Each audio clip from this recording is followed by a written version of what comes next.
cancer du sein en France est le cancer le plus fréquent chez la femme, avec 59 000 nouveaux cas par an, tous stades confondus. C'est également le cancer le plus mortel chez la femme, avec à peu près 11 000 décès par an.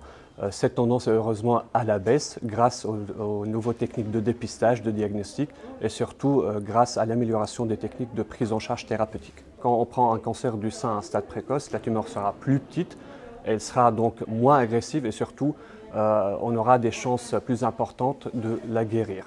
Alors, l'autopalpation va nous permettre également d'essayer de détecter la maladie à un stade précoce, toujours dans la même logique pour avoir une prise en charge thérapeutique le plus simple possible, avec 3 doigts souvent. La dame qui va réaliser ça toute seule, cadran par cadran, elle va essayer de chercher la glande mammaire en essayant de la plaquer, contre la paroi thoracique, en cherchant une boule en fait. Et puis si on a le moindre doute, dans ce cas, il faut consulter rapidement. Il ne faut pas négliger également la palpation des aires ganglionnaires au niveau axillaire, au niveau sus et sous-claviculaire également, à la recherche d'une adénopathie, c'est-à-dire un ganglion qui a augmenté de volume.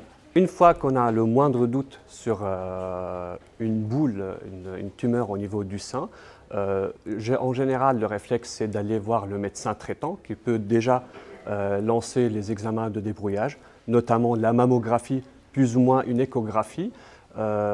Souvent, quand on fait ce bilan sénologique, si on a des fortes suspicions de tumeur, on peut procéder à une biopsie et c'est la biopsie qui va nous confirmer ou infirmer la présence de cette tumeur.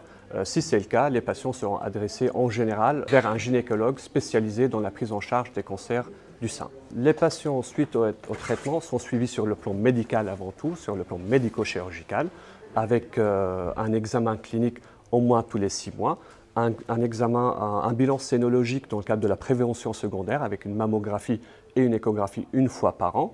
Elles sont suivies également sur le plan paramédical, avec notamment la prise en charge sur le plan psychologique, social, diététique et esthétique, avec la possibilité surtout de faire une reconstruction mammaire. Ici au CH, on a constaté quand même que suite à l'organisation d'Octobre Rose, qu'on a une augmentation du nombre de patientes qui vont être mobilisées et qui vont aller faire ce dépistage. On a cette action qui est en augmentation d'année en année, si vous voulez, et ça, on le voit dans le service de radiologie, au niveau statistique, on a les chiffres qui montrent que c'est en augmentation